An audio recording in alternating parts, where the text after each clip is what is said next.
Hey, McCartney fans, and welcome to episode 136 of Two Legs, a Paul McCartney podcast. We are a Paul McCartney talk show mainly dealing with the solo career of the one and only Paul McCartney. I'm one of your two co-hosts, Tom Hunyadi. You may know me from my other show, Talk More Talk, a solo Beatles videocast. And I am being joined by my friend, my partner, my backwards traveler, one and only Andy Nichols. Andy, what's going on, my friend? New and improved tech guru. I love it. Oh my God! But we got this one off the ground, pun intended. Yeah, there you go. Pun intended. Yes, today's show, we're going to be diving into some rock and roll. We're going to talk about our favorite rock and roll Macca songs and just talk about rock and roll in general. But as you can see, we've got a buddy here. We got a friend, a guest, and his name is Scott O'Rourke, and you may know him in the New York area for his DJ work on WUSB. Scott, welcome to the show, and how's it going? I'm doing great, guys. Thanks for having me. Tonight we are Three Legs. Three Legs. There you go. Just a mile away. Yeah, there you go. Yeah. So, you do a show for WUSB, and let's talk. There's really no news at the moment. We're going to skip that for now. We're just going to dive right into the show. Wait, no. We'll talk about it next week. We don't even know what it is. Okay, go ahead. Okay. Anyways, but are you guys talking about the Instagram thing when Paul's Instagram? Yes. I saw that too. So I'm like, we don't know what it is. But anyways, Scott, let's talk about becoming a DJ. What influenced you to become or to go in that field? I've always listened to radio, and I was just so fascinated with how the playlists were being made and how it was broadcast, just over the world. I was just really amused. I'm like, wow, that sounds like a lot of fun. Just like playing music, talking about it. That sounds like a lot of fun. Mm-hmm. So it took me years to finally come to this station because it's all volunteer work. And I've been here for about 2 years now. I have 3 shows. One of them is my Beatles show, which I call Fab 4 p.m., which is every other Thursday at 4 o'clock. Okay. Now we're dedicated to all Beatles, everything Beatles solo hits, deep cuts, of course, just covers, just about anything. My other 2 shows is Jukebox Time Machine, which is a midnight show, and just another show called The Scotty O Show. So okay. But the Beatles. Go ahead. No, continue. No, but I'm saying these shows, you put together on your own time. It's not like are you live or are you putting these shows together? I am live, which is the fun thing too. Right. So, and people can listen on WUSB.FM if they're not in the Stony Brook area. Mm-hmm. But if you are, you could tune into 90.1 or 107.3, depending where you get the frequency. That's good. Okay. So, yeah, this has just been a dream, and I've really enjoyed every minute being on the air, putting together my playlists. It's just it makes me feel good about myself. It's cool.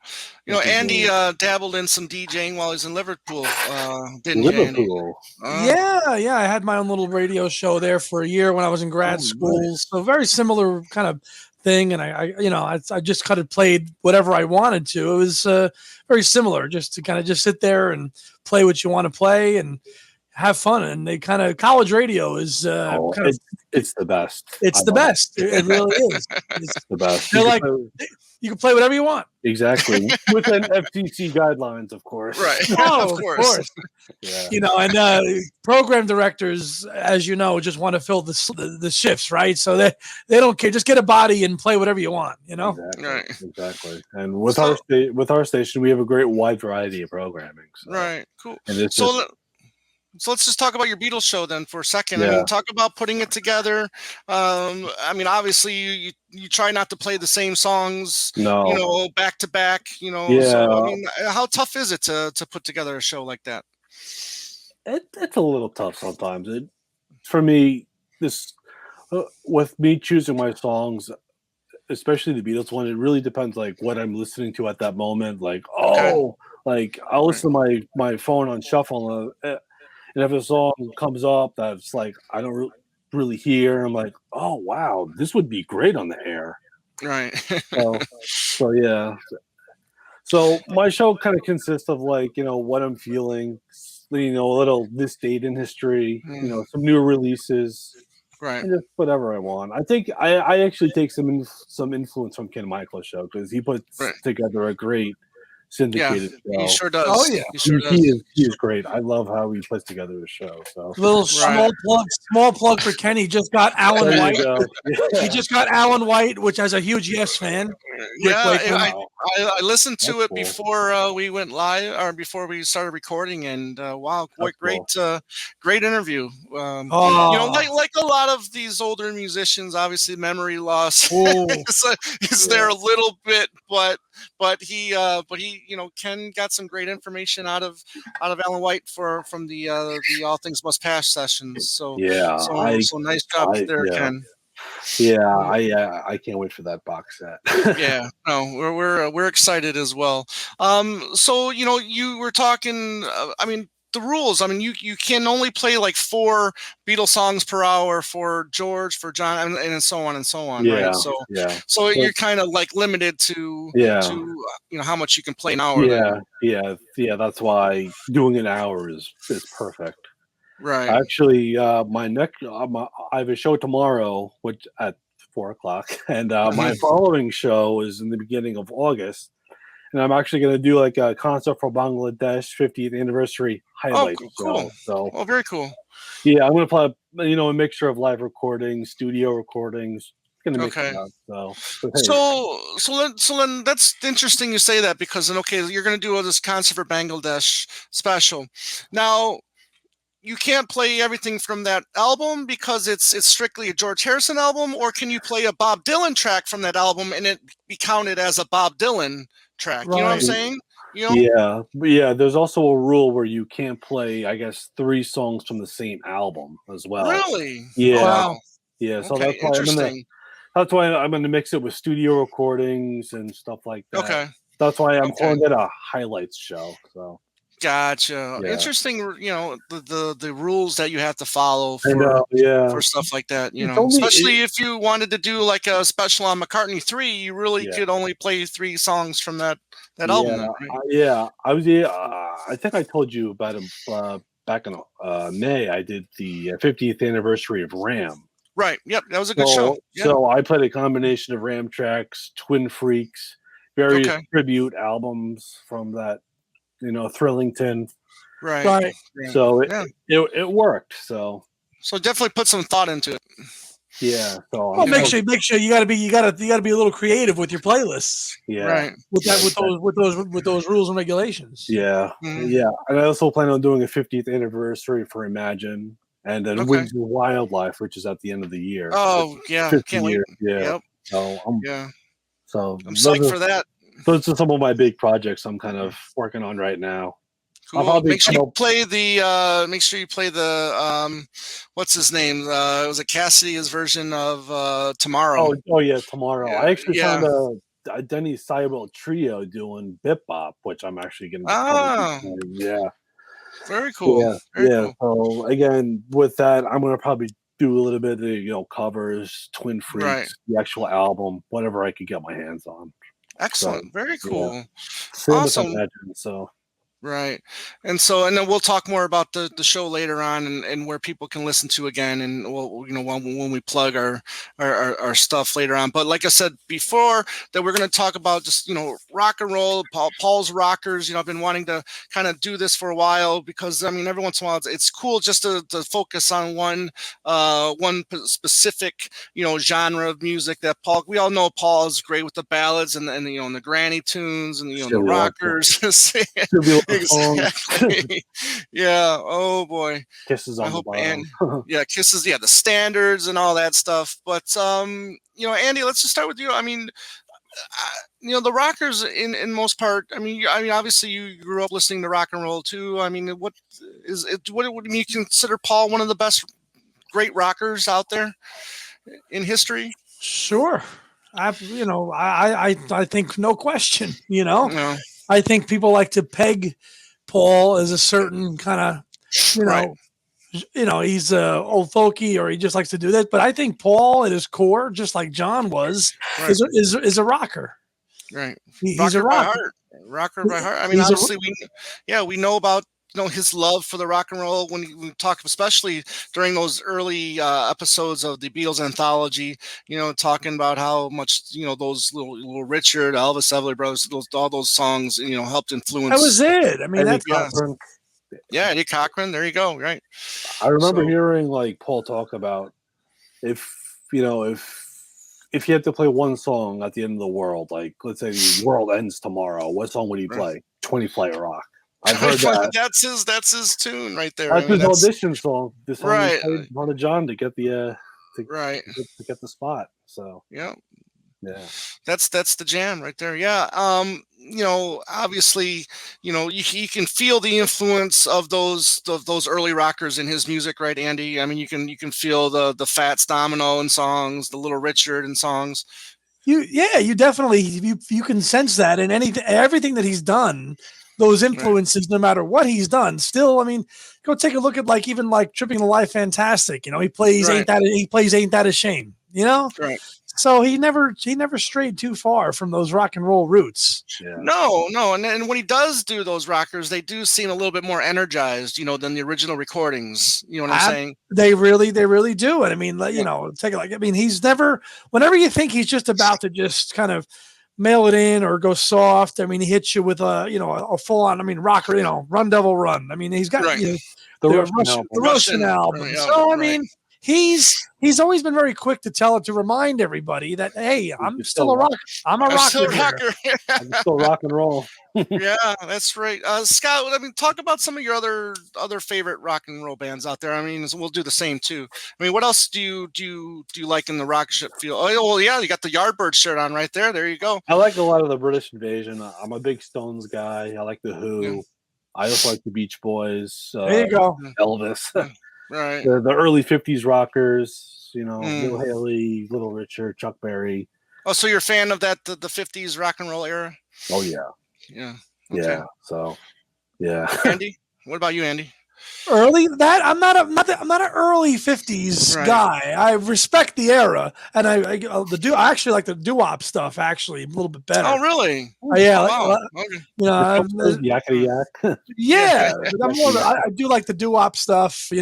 I grew up listening to the old WCBS FM 101.1. Oh yeah, me too. That was a great station, and that was kind of like the soundtrack to my youth because I'm from New Jersey, originally from New York, also. So the old WCBS FM was kind of my introduction to that music, right? So that was to hear all that doo-wop stuff, the early '60s stuff, of course, the British Invasion, '50s, all that. Great I would say anything from like 1955 on, on pretty. Yeah, I would be pretty much on board with that. Yeah.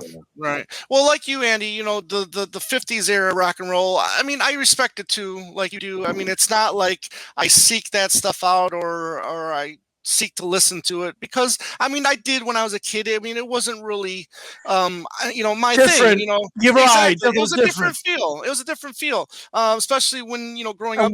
Excuse me, in the 80s, right? Especially in that hair metal, video age, hair metal teacher, and where you grew up too. Just you're a little bit older, and you're right. And plus, Motown was still being played nonstop in Michigan, all over the radio, and especially, you got your Seegers, your Alice Coopers, your Nugents, So I mean, that stuff was just like every other song. It seemed like it was one of those three, played on the radio, and then plus, you get your Beatles played a lot on the classic rock radio, and your Zeppelins and your Kisses, and the Who, Stones, all of that stuff. So that just really made me appreciate that music more and the Beatles and all four of them as rockers because they have all those solo years. I mean, there's some great rockers during those solo years. Hey Scott, real quick, what's your favorite Who album, man? Oh, a quick one. Oh, very nice choice. Wow, I like early Who. Yeah, you're like our friend Ethan Alexanian, who was another. Yeah, he loves it. One of my favorite Who songs is a quick one while he's away. Yeah, I actually like the version of the Rolling Stones. Rolling Stones Rock and Roll Circus. Love it. That's the gold standard. That performance outgrew the Stones. that. They blew everyone away. Yeah. Everyone. Jethro Tull. No offense to the Dirty Marianne Mac. Faith, Dirty Mac. They blew them all out of the water. Yeah. It wasn't even close. Yeah. That performance is just amazing. And what's that DVD set, Annie? That kind of like that document. The Kids Are All Right, right? Oh, They yeah. actually showed. I think that was the first time they showed actually clips from that. Because it was lost for a while. It was lost. It didn't come out until '98 when the Stones officially reissued. Yes. '96 when they officially released it. But that was the only segment you saw, that little bit of that performance of a quick one, which is fantastic. And I think I think there were different camera angles as well than what we got on the. I actually also like the Jethro Tull performance. Oh, that was great with Tony Iommi. Yeah. Song for Jeffrey. Yeah, that was really cool. Yeah, that's a great song. Yeah, I've got the set over there somewhere. But I got the DVD, and then when it first came out, and then I bought the upgrade. Did you get the extended version that came out like 2 years ago? Yeah. With the Dirty Mac. Dirty Mac. Yeah, exactly. Revolution. Yes. Yeah. It was interesting. That's great. Yeah. Yeah, no, that whole set is gold. The commentaries on that set are wonderful. Yeah. You hear Pete Townsend talk about how he feels like a quick one was kind of, about, yeah. You know what I mean? That. But you know what? I've come to appreciate Taj Mahal a lot because, on the bonus disc, they have because they ended up doing like 5 songs, I think, on that, and they show the other songs on the other disc. So really good stuff from Taj Mahal. Big fan of that stuff. But back to the rockers here. Let's Paul as a rocker. I think Andy, you touched on that point. Sometimes he gets a little flack because, sometimes he can be lovey-dovey. Sometimes the rock can be kind of like light rock. Not really that hard. Kick him in the ass rock. Stone style. Rock. So let's get on with our list here. So what we did was we come up with 10 rocker songs that we think really showcase Paul as a really hardcore rocker, because let's face it, I mean, early Wings, that whole period, they were wanting to be a rock band, and hence the addition of Henry McCullough as well. That really added to the rockabilly as well. So Scott, let's start with you. What's the first song you got on your list? I love Solly, man. Solly is a great song. Right. I love the version from One Hand Clapping and Rock Show. Those are just perfect ones. The one off Wings Over America, I just think it's a little weak, but it'll do. Really? Yeah. Okay. Yeah, good. Yeah, that's a good starter right there. Yeah. I know that's probably on your list, Tom. We'll have to wait and see. I'm gonna start with one of the early ones, early Wing rockers, The Mess, which we know is another live jam. B-side as well. And My Love, and I just love the feel of it. I love Henry's guitar licks on that. I love when it kind of like slows down and he goes, "When I want you," and then it picks up again, towards the end. And I just think that's like a true rock and roll song. It just has that great rock vibe, and it's got good rock vocals from Paul. And like I said, the band is really kicking on that one. And the live version, it's a shame it just wasn't on the album, Red Rose. Yeah, but until the reissue. Until the reconstructed. I'm surprised we never got the studio version on that. But I think wasn't that included on the box set? Was there? It was. There was a studio version on the box set. Box set, right? Okay. That's one thing I don't have yet. So Andy, let's go with you. What's your 10, my friend? I'm going a curveball. I'm going with the live version of Figure of 8. From Tripping Live, fantastic. Yes, very good. Yes, yeah, because it's longer than the. It's longer, and it's got a great guitar solo by Robert McIntosh. A little bit more balls to it. A little more balls to it, and makes that song such a kick-ass version. And it opened the concert, which is awesome. So I went with the live version of Figure of 8 off of Tripping. That song actually made my honorable mention list because I wasn't really sure. So I'm like, But it's still a Very great good. song. It's still one of Right. my favorites so far. Yeah. Good. All right, Scott, let's go back to you. Beware Number my 9. Beware my love is number 2. Oh yes. Yes, it's obvious. It's just a great song. Yeah. I prefer the studio version over the live one for some Do reason. you really? Yeah. Oh wow. Interesting. That's just my preference. Okay. Because I like that beginning they have in the studio version. Right. That builds up to like the Right. Yeah, I just like how it builds up. So that's just me. Gotcha. All right, Andy. No, your turn.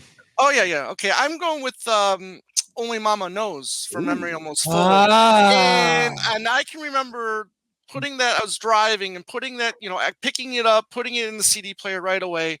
That song comes up and you just hear this, the violins, the strings, and whatever. And I'm just like, okay, I mean, I don't mind this, where's it going? And then all of a sudden you hear the doom, doom, doom, doom, doom, and, but yeah, because you don't, because it's a harder rock song and you don't really get especially during that period of McCartney, you really get the harder rock sound and you got to contribute that to the band, to Rusty, Abe, I mean, thankfully for that band, they were, I think, the great reason why we were able to get such a hard rocking song for that. And he included it as a live and he included track. Exactly. Good evening, New York City. There it is. Yeah, I was there for it. Yeah, me too. Which night were you at? Both. Oh, I think I was at the second one. Yeah. That was yes, it was. Excellent. All right, Andy. Number 9 for me, the one-hand clapping version of Band on the Run. I'm gonna be a little.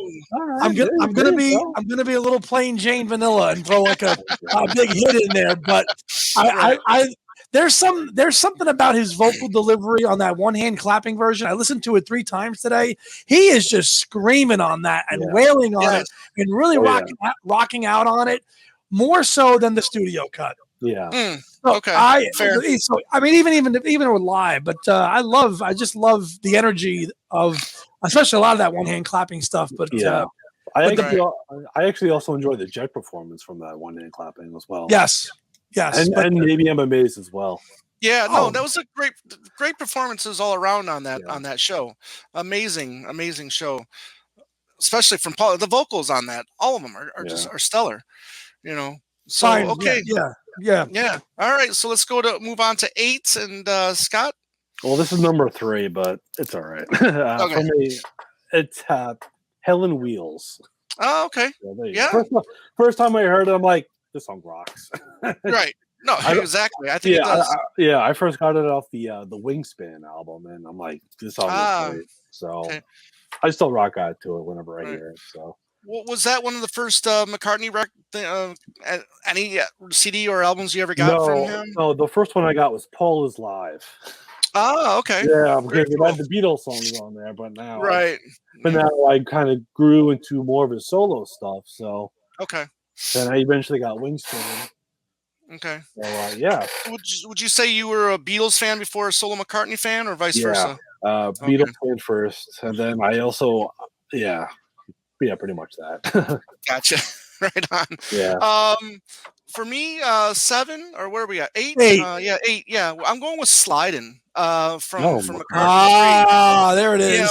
Very, as we said, lyrically, it's kind of like psychedelia right there, and again, not supposed to say no band, but there is the band.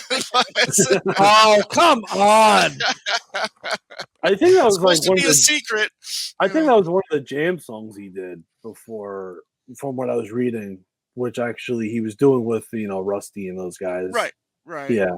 That's why I mean, apparently it's from the Egypt Station sessions. But again, I just it's another good harder rock song that we don't get a lot of Paul from these days. So there you go, Andy. Number 8 again. I'm gonna say plain Jane here. I'm going with Jet from Band. Come on, we're just thinking about Paul as a rocker, right? So I looked at the discography. I'm like, okay, what am I picking? I'm like, do I go with some obvious choices? Jet's commercial. It's powerful. It's got hooks. Right. He kicks ass on it. I mean, how could you not? I think Jet is. I mean, I think Paul McCartney rocking Jet has Right. got to be in there. Yeah, and he uses an aspect that I wish he would use more, and those especially during those mid-70s years, he uses a lot of the horn. He's got the brass section, horns, whatever you want to call it, and I think that was a great addition to that song. Especially that opening, right, especially live. It worked live. well. It worked well with Venus and Mars. That was a fantastic trio of songs to open the concert. Yeah. But studio live, I mean, that's rocking Paul for me, and that was why I had it 8. I've always loved the keyboard solos on that song. Yeah, Linda. Yeah, Linda doing it. That's great. Yeah. Okay, great. So that was your 8. So we're moving along to number 7. Scott, take it away. Ooh, You from McCartney 1. Oh, wow. Yeah. Didn't see that coming. Yeah. No. McCartney 1 is actually my favorite Paul album because I just love how it's just Paul. It's him, it's the first release. Right. So I fell in love with this song. I also love the Don't Cry Baby little girl from the outtake on the 2-CD archive. Yeah, or the instrumental. Right. So Ooh You is great. So no, I've always been a big fan of Ooh You. Yeah, Tom, you dig it. You always done that. Yeah. Yeah, I think the bass line is a good groovy bass line right there, and yeah, exactly. Yeah, I've always and his vocals are great too on that one. Yeah, I mean, I don't think that one really gets enough attention. No, so definitely, hopefully now people will, give that one another spin. Ooh, You, exactly. I'm going to one of the highlights for me from Driving Rain, and that's Rinsed Raindrops. You love that one. Yeah, I do. That actually made my list. So. Yeah. Awesome. I love that song too. Yeah. I do. I mean, it varies. It changes keys, tempos, and stuff through like that. When we were talking to Gabe Dixon, he talked about how that was pretty much like a half-hour jam, and then he condensed it down to, it's great. It's great. Yeah. I always jam out to that song whenever I listen to it. Oh, I mean, exactly. Right. Do you guys like the Twin Freaks version? Oh, I like everything on Twin Freaks. I think Twin Freaks is great. But this one, Rinse and Raindrops, just like right towards the end, like within the last minute of the song, it's just got this great McCartney scream that you just don't get those from him, especially not at that late in his career. No, not in that late of his career. And it was just, I mean, that thing was like, it seemed like it went on forever. That scream, and that was just a classic rock and roll scream right there. Yeah, definitely one of the highlights of the song. Awesome. It's awesome. I agree with you. Yeah. I agree. Right, Andy. Number 7. We're going back to. I'm going to go to Ram, and I'm going with Eat at Home. Ooh. Eat at Home. Okay. I love Eat It for the live version that we got on Wings Over Europe from the box set. I think it's just a great rocker. Again, Paul channeling the roots. Okay, you hear the Buddy Holly influence in that song. Right. You hear it. That's all Buddy Holly. Yeah, there you go. I've always loved Eat at Home. For me, it's always been a go-to Paul rocker. Yeah, they made my honorable mention list. Well, but I mean, so you're going with the Ram version, not the live version, or I'm going to go with the Ram version. Yeah. Okay, fair. Because I kind of prefer the live myself. I kind of prefer it more now that we have it, but just for a purist, that's the first version that was out there, so that's why. Right. The live version is good. You're right. How about the Thrillington? Do you guys like the Thrillington version? It's fine. It's fine. Okay. Yeah, it's just it's just so weird hearing it without the the balls of a rocker. Exactly. Right. Exactly. Yeah. Exactly. So okay, going on to number 6, Scott. Little Woman Love. Oh, the piano, piano rocker now. Yeah, the first time I heard it, I'm like, this is really catchy. Whoa, yeah. Whoa, yeah. You could have picked a medley with Sea Moon that he did live from '75, and linked it, and you could have gotten 2. I know. Yeah. I mean, definitely feel like the Fats Domino influence on that. I think exactly. That's it's just great. I love it. Are you will never. a fan of the? Are you a fan of like? I mean, all aspects of the rock. I mean, you got the. I mean, obviously, you got the piano rocker. You got the flat out, straight out rocker. You got Yep. horn rockers. Like that. Yep. I mean, it's really cool when he does that and just changes up. The style of the rocker, whether or not if it's going to determine if it's going to be a piano rocker or a guitar rocker. Yeah. So. Yeah. Okay. I like all the rockers. Yeah. 6 for me. I'm going with I'm going the opposite as you, Scott, and I'm going with the live version of Soily. That's my favorite version. Which one? Wings Over America. Wings Over America. Oh, Wings Over America. Yeah. I just think Joe English's drumming, I think, is what really does it for me on that version. Not that Jeff Britton played bad drums on the one hand clapping. Oh, but the Wings of Yeah, well, as I mentioned earlier, I said one hand clapping in the version from Rock Show, not Wings Over America. Well, it's the same thing. Yeah, well, it's actually different. If you okay, well, it's probably like a different mix, probably, right? Yeah. Okay, fair enough. I just feel like the one off Rock Show is just more faster, in my opinion. Well, and the thing is when you're seeing him play when you're seeing Joe English play the drums and him going crazy, because you don't feel that when you're listening to it. Yeah. But then when you're actually watching it, you just realize just how powerful of a a drummer that he is. I agree with you. Yeah. All right. So that was my 6. Okay, Andy. 6 for me. Okay, I'm sure it might be in both of you guys' lists at some point. I don't know. It's kind of an obvious choice. Rock Show. Didn't make my list. Did not. No. Listen. Oh. Yeah. Did it make yours, Tom? No, actually, but I can see it making somebody's list. I had to put Rock Show in there. I mean, it might be a little over the top lyrically, like, so obvious, like a tip of the hat to being a rock show. But I mean, it encompasses everything about it. I mean, and the energy of it. Again, I'm going to go with the live version from Wings Over America because that's just balls to the wall. Or just on fire playing, But you don't get put your wig on straight. Yeah, no. But we get right into Jet, which is that's true. That's true. Yeah, Very true. So Rock Show. I think, and I mean, I don't know if I'm cheating by saying I want to include Venus and Mars with it, but I mean, think about it as you just had Soily. I mean, think about that as a bookending the concert with Venus and Mars Rock Show, and then it's Soily. I mean, that's tremendous. Yeah. But Rock Show. Yeah, Rock Show's your 6. Very good. Scott, it's top 5 time, my friend. All right. My next song is Rockestra Theme from back in the day. Yeah. Okay. Yeah. First time I heard that, I'm like, this is, again, it's just another great instrumental, Right. Well, and I enjoy listening to it whenever I hear it. So it's like, yeah. Right. I mean, the lineup is impressive. Yeah. So the cast of characters he's got on that. Won a Grammy, so I'm like, right. Yeah. Right. I understand that. Won a Grammy. Yeah. I still have issues with the song. I find the guitar lick a little boring. I mean, but it's still fine, though. I mean, it's very powerful. I mean, especially having 3 drummers on that, on that track. I think I find that really is one of my favorite parts. Is the driving force of all 3 drummers on that. So, but fair choice or fair pick, absolutely. Rockestra Theme is. I've always enjoyed it. So even though the guitar lick is corny, I enjoy it. So gotcha. Fair enough. Yeah. Okay, my 5. I'm going with "Beware My Love" as well.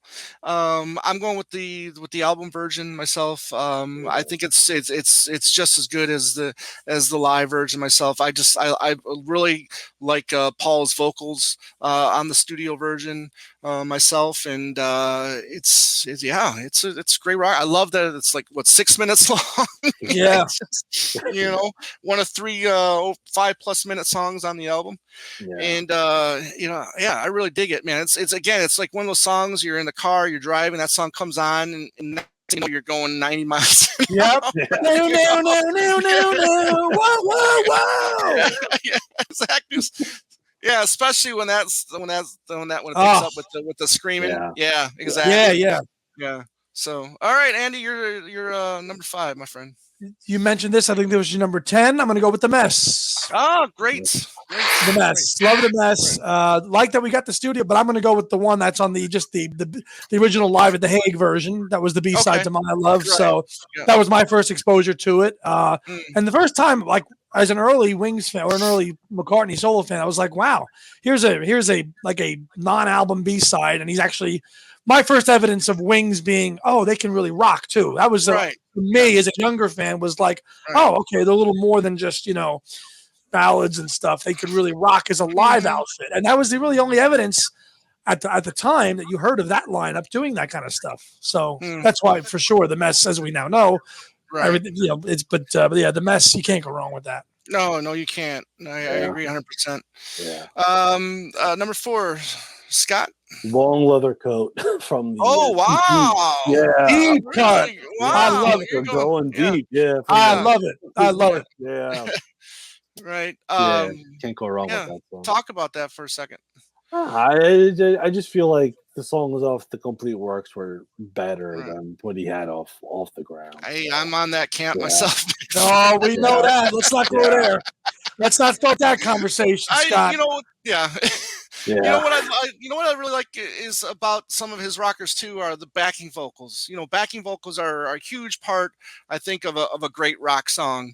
And Paul throughout his career has had great, I think great backing vocals on his rockers, and I think that was no exception on that one. So I like Long Leather Coat. Absolutely, I think it's a good choice. Good choice. Excellent choice, Scott. Yeah. 4 for me is I'm going Getting Closer from Back to the Egg. I think that's my favorite rocker on the album. We know that he did do quite a few rockers on that album. Juber and Holly were a great addition to the Wings lineup. And unfortunately, we didn't get enough of that. I think we could have got quite a few more rockers from them if that lineup would have stayed together. Instead of Tom, go ahead. Do you feel that like you just to your point about having all those rockers on Back to the Egg? Do you think that was in direct response to the critics kind of just calling him soft after the low key London Town? Probably, absolutely. Even though we did get a couple rockers on London Town, they still weren't like. Yeah, they still weren't like hard rockers though. No. It's just you wonder if like the direct response. When again, that album went to number 2. It did better than Back to the Egg. It did better than Back to the Egg. Come on, right? Exactly. And maybe it was just that era, with punk right there. Maybe he just wanted to pick up the pace a little bit on a few songs, and he had the guitarist and the drummer to do it. So but Getting Closer, I think, is just an exciting rocker with great rock vocals from Paul, and always enjoyed this one. Always enjoyed it. I wish I could have seen him do this. I think he could do this live. I think his vocals now, as not as strong as they are, but we all know that he can still do rockers really well live, and I think this would be a great addition to his live set list. Oh man, I'm sure like one of those guys, Rusty or whatever, is like, absolutely. Let's do that one. Right. Please, Paul, please, we're begging you. Right. Salamander and all, Whatever. Play it. Exactly. So that's number 4 for me, Andy. 4 for me, Letting Go, man, from Wings Over America, the live version of Letting Go. Okay, love that, especially the last minute or two of the song where they're really rocking out and the horns are going. Like letting go? Yeah, you feel like letting go. I mean, the rhythm is rocking, the horns are going. Right. He's got that Rickenbacker, which just kicked ass during that whole time whenever he played it. That's why when I see that chintzy ass Hofner bass now, I'm like, put that freaking thing away. Play the Rick. We should bring the Rick out when he performs his Wing song. Oh my God. So you watch Silly Love Songs, everything, what he does with the bass line in that, and Beware My Love, all these songs we've been talking about. Soily, Letting Go. So it's Letting Go, the live version. To me, it just kicks, especially the last half of the song. You're watching on the Disney Rock Show. You see the band, everybody's like in sync and just on fire, and that's why I love it. Excellent pick. There you go. Really good pick. I didn't see that one coming. All right, top 3 time. Scott, let's go with you. Number 3, my friend. Well, number 8 for me, but Nobody Knows from McCartney. McCartney too. Wow. Yeah, I've always liked. Yeah, I love the deep cuts. I love. Right. Yeah, I've always like when McCartney 2 was reissued. Right. I really gave that album a chance, and I just fell in love with this song. So you weren't a fan the first time you heard it, then? Yeah, I mean, the first time I heard the album, I was like, but when the reissue came out, I'm like, I'll give it a second chance. And Right. I think a lot of people. That happened to a lot of people, maybe. Yeah. You certainly did. Yeah, I just love that. Again, I feel like it's got like a little bit of a rockabilly influence in it. Mm-hmm. So. Yeah, Well, I prefer the bluesy rocker of On the Way myself on that album. Yeah, me too, yeah. But that's a good pick too, and I love the deep cuts, man. Yep. Keep those going. Yeah. I mean, yeah. Yeah. Myself, I'm going with 1985. For I was wondering if that was going to make the list. Yeah. Oh, it did. Oh, it did. It's great. Piano opening with that. But for me, it's the great solos that you hear.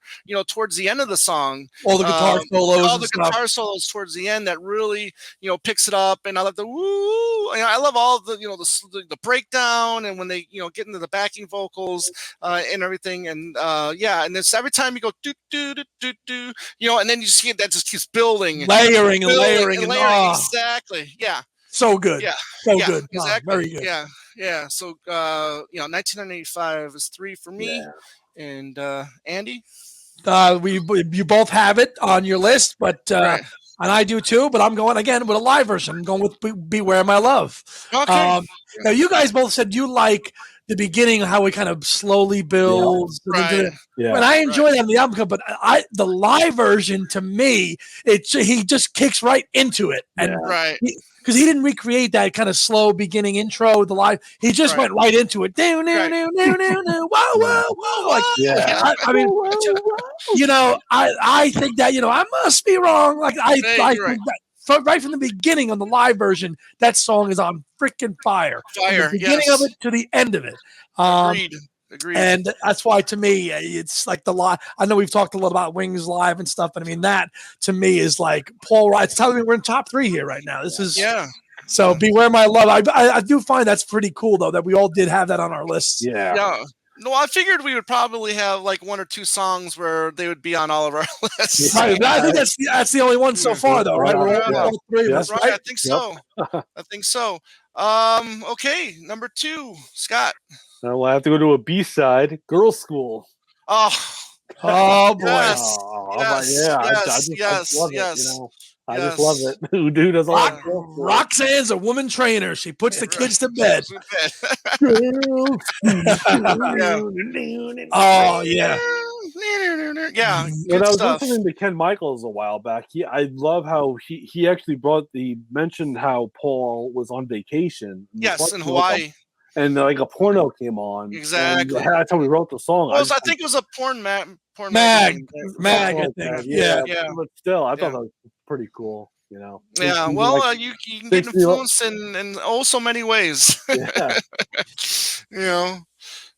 But no, that was a great pick. I mean, Jimmy McCullough is on fire on that song. Man. Wow, how different London Town would have been if Girl School was on that had been on it. Yeah, think about that album with that on there now too. Yeah, exactly. Maybe. Go ahead. Yeah, Mold could tire a little bit, but I mean, giving a song with that much balls and putting it on London Town would have given it a little bit more street cred, I think. Exactly. Probably, but it didn't need street cred because it got to number 2. Yeah. Exactly.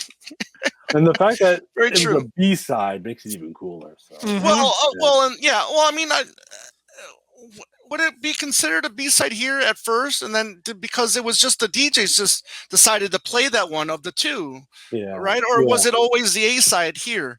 No, because Mulligan Tire didn't really do much here because when it was played in England, it had more of a fan base because it's it did. It was number 1 in everywhere besides here. Right. So the fact that it didn't do anything here, and then they chose to play the B-side, and I think it still it was still a top 40 hit. Top 40, right? Yeah. Right. And again, not on Wingspan. Right.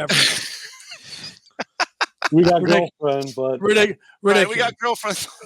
Ridiculous. All right. Hey, we did get daytime, nighttime suffering off. Yes, we did get that. Yeah, which was a plus for Wingspan. Yeah. Absolutely. I mean, there was a couple little gems that they threw in there for sure. Yeah. You know. But all right, for number two for me, I'm going with Hi Hi Hi. I'm going to stick with the studio version as much as I like the rock show or Wings Over America version. Hi Hi Hi has always been a killer track for me. I love what Henry McCullough brought to that song. Lyrically, it's a lot of fun, and it's got a rock and roll chorus. We're going to get high, high, high. I mean, how much that's rock and roll, right there. Dan from the BBC. Right. Right. As he says in the Wingspan thing, well, because we said we're going to play high, high, high. We're not playing that. No, not playing that. Yeah. Nope. But what's rock and roll? Sex, drugs, and rock and roll. I mean, it's so rock and roll, that song. And like I said, Henry's contribution to that song is brilliant. And on the outro, the outro when he just lets loose on the guitar solo. Yeah, exactly. Yeah, that's excellent. He still plays it live to this day, and he still has a great vocal on that. But the vocal on the original single is just deep. It's excellent. Was that the single? Was that the single where the promo flyer says that the new single from your old buddy's Wings or something like that? Something like that. Yes. Yeah, love that. That's a great poster. Right. Okay, so Andy, number 2 for you. Number 2 for me, which might be number 1 for other people, I don't know, but number 2 for me is Junior's Farm. Right. It's Junior's Farm is my number 2. Yeah, that's again, that's Paul at his rocking best, and got to see him do it live once or twice too, which was fantastic. I think it was like the second or third song in the set, so of course that came on, and I'm like, aha, get out of my way. That's my song. Right. I don't care. I don't care. All my loving, get out of my way. Right. Junior's Farm, I'm locked in. And that's awesome. I mean, I think he did the single edit version though, like without not the full lyrics. Yes. But, yeah, but Junior, it's awesome. The video is great. Still, Jeff Britton drumming. Jimmy's first appearance on Paul's record. Right. Awesome. Take me down, and the long outro where he's screaming. Right. Awesome. Yes. Oh, good. Yep. Surprised it wasn't number 1, but I'm looking forward to hearing your number 1. So okay, it was already said already. I'll tell you that. Yeah. All right. Okay, so Scott, you're number 1, my friend. Or my number 10. Rinse the Raindrops. I love nice, excellent. I love that song. Right. Like pretty much what you said, Tom. I agree with you 100%. Yeah, I love the mid-song jam. I love it. It's just a great song. Whenever it's on in my car, I sing along to it. I'm like, I imagine myself actually playing on the song. It's so great. I'm like, yeah, there we go. Right.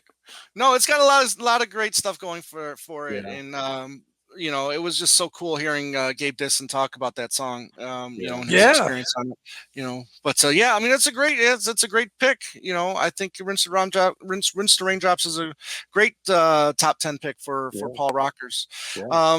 But for me, for my number 1, it's Junior's Farm. It'll always be Junior's Farm. I know.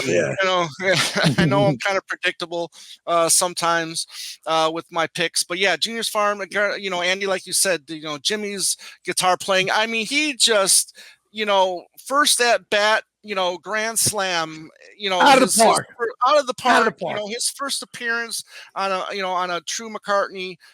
We know what he did with McGear. I mean, and that stuff was great too. But here, first single on a McCartney record, he just absolutely killed it, and he got immortalized with Paul saying, "Take me down, Jimmy." And it just and Jeff, like Andy, like you said, Jeff Britton too as well. I thought he was really good on that song as well, and he looked good playing it too in that video.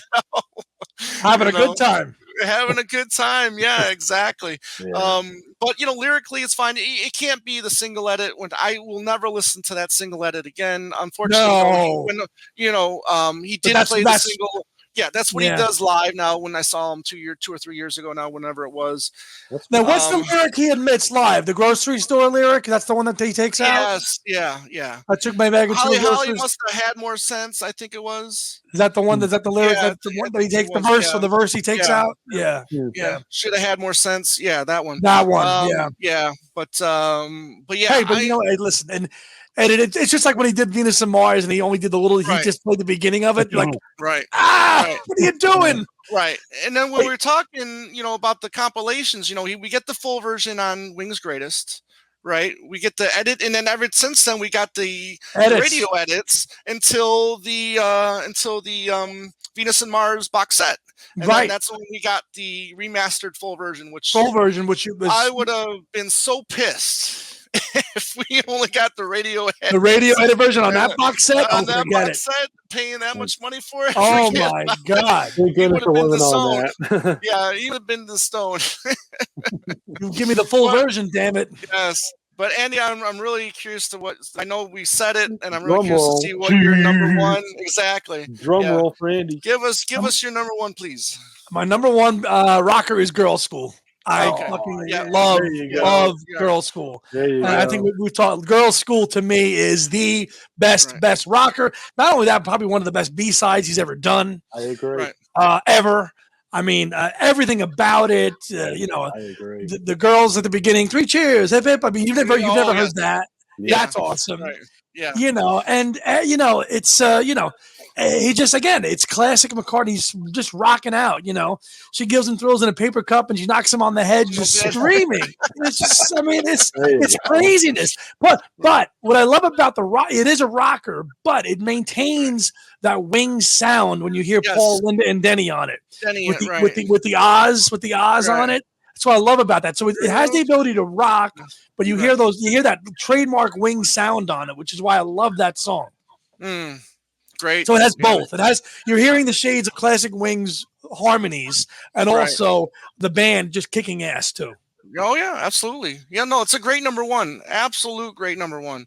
And we talk about Scott. Earlier we were talking about some honorable mentions that you have too. Yeah. So what were some of your honorable mentions? Try Not to Cry from Run Devil Run. Yeah. Yes. Yeah. Eat at Home. Right. Move Over Busker from Press to Play. I've always liked that song. Okay. I Can Bet from New. Good one. Yeah. Figure of Eight, the long version. Right. Yep. Rode All Night from the Ram session. Oh, perfect. Benny. Yes. Big Barn Bed. Big Barn Bed. Yep. Yeah. High, and Looking for Changes. Okay. And cool. Junior's Farm. And Junior's Farm. Yeah, I had a couple too. The one track I wanted to put it in my top 10, but it's not technically a McCartney song, but it's cut me some slack. The Sirvana. Right. Yeah. If Paul appeared on it, we'll take it. Yeah. Thank you. But this is the Paul McCartney podcast, so everything goes. So. I mean, his cigar box playing, the guitar cigar box was really kick ass. The simplest of lyrics, but what presented. I mean, he performs them well. I love, Give On Back to the Irish. A true rocker, even though the subject matter is different. And then Girl School, obviously, I mean, that's just a gold standard when it comes to Paul rockers, So, Andy, did you have a couple honorable mentions? Yeah, a couple. I had Get Out of My Way from Off the Ground. Yes. Oh, perfect. Good choice. Yeah. That's a rocker. I dug that one quite a bit. It's a nice, little good rocker one. I had a couple other ones. Getting Closer, obviously. Give On Back to the Irish, of course. High. But the one that I almost would have squeezed in at 10 was Get Out of My Way. Just always. Yeah. That's perfect, driving fast and fire the song up. Yeah. Perfect. I love it. Great. So, like I said at the beginning of the show, if please, if you're watching on YouTube, or you can email us, give us your favorite McCartney rockers. We'd love to see your list and talk about it. Absolutely. Scott, before we take off, let's talk about the show, your Beatles show one more time, or all your shows. I mean, talk about when are they on? When can people find you? Is there a website that they can find you as well? They go on WUSB.FM. Okay. That's where you could stream live from anywhere in the world. So, Tom, I stream it here in Arizona. Andy, you can stream it too in New Jersey. My show tomorrow is at 3:00, but the Beatles show is at 4:00. So, that's a Thursday. We're recording it. I mean, so just tell them what day it is. So it's Thursday, right? Yeah, every other Thursday at 3:00. Okay. And then I have my midnight show, which is every other Thursday at midnight. So it's okay. So it's the same week, or are they different weeks? You know what I'm saying? It's they alternate every other week. Okay, there you go. Okay, gotcha. Okay. Next week is Jukebox Time Machine. I'm doing the year 1962 Part 2, playing songs from 66. Okay. So it's gonna be a good show. Got the playlist already planned out. So tune in, have fun, enjoy, keep rocking. Excellent. Great. Well, it's great having you on the show, and really appreciate you. Thank you very much. Thank you for bearing with us with our schedules and our tech issues. And right. We'll know for next time. We'll use this website. Right. Usually doesn't happen. This never happened before, right? Right, Andy? No. Technical issues. Not really. We've been a smooth sailing operation almost 2 years now. For the most part, but we had to make some changes with how we record and do stuff. So we appreciate you hanging in there and keep playing all that. Please keep playing all that great music out there in Huntington, Long Island, and remember when the music came from wooden boxes. That's right. Andy, you made an appearance on our friendly rival there not too long ago, right? Oh well, you did too. It hasn't been posted yet. Yours has been. Yours has. Oh been yeah, our friend Sam Wiles, who does the Paul or Nothing podcast, did a little offshoot series called Macca in Your Attic, and just wanted to see what fans had that was their most prized possessions, and I showed a couple of things and that I had gotten over the years, and he really dug that, and he had a lot of good guests on there as well, and Tom was also on there, and so I showed a few things, so a couple more kind of out of print vinyl, like Driving Rain on vinyl and stuff like that. It's hard to get, late 90s, early 2000s vinyl was very hard to come by, so those are pretty near and dear to me. And the number one thing I showed him was my personalized Paul autograph DVD. Oh, that's right. Of this space within us, which I have Denny Lane's autograph on the Wings' Greatest album. Nice. Oh, nice. Very cool. Very cool. Yeah. So by the time this airs, maybe my yours will drop. My appearance will be posted. I'll talk more about it on the next show if it is posted by then. But head on to YouTube. Type in Paul or Nothing, and you'll see the Macca in Your Attic series. He's had our friend Ethan Alexanian, Chip Mattinger on the shows, and others, and really looking forward to seeing what else everybody has, because there's some amazing stuff out there. Certainly is. So absolutely. So you can check that out. Andy, anything else you want to shout out before? I just want to say thanks to everybody out there that saw and watched our live reaction video to McCartney 321, which we did last week, and it's been our best performing video so far since we launched the channel. Or it's certainly up there. Well, it's up there. It's up there, number 2 right now, I think. Right after the McCartney 3 reaction, right?